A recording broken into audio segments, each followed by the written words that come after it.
Stay in tune with English, mastering idiomatic expressions. Hello, language enthusiasts. Today, we're diving into the fascinating world of English idiomatic expressions. Specifically, we'll unravel the meaning and usage of the phrase, stay in tune. This expression might seem straightforward, but it has nuances that are crucial for effective communication.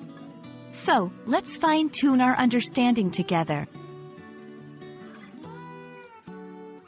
Stay in tune is an idiomatic expression often used in the context of music, meaning to remain in harmony or in the correct pitch. However, when translated into everyday English, it generally means to stay informed or keep up to date with what is happening around you. The phrase originates from the world of music, where staying in tune is literal. Musicians must ensure their instruments are tuned to the right pitch. In a broader sense, being in tune with something means being in harmony with it. We use this musical concept metaphorically to talk about various aspects of life and information.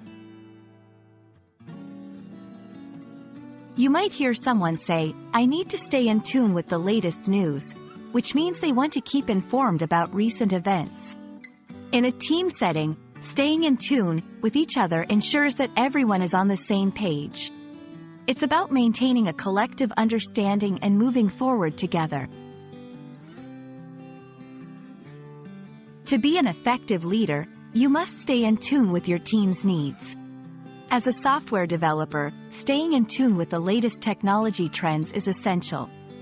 Keep in touch with me while you're traveling, so we both stay in tune with each other's plans. Staying in tune is not just a musical necessity but a vital part of communication and knowledge in our daily lives.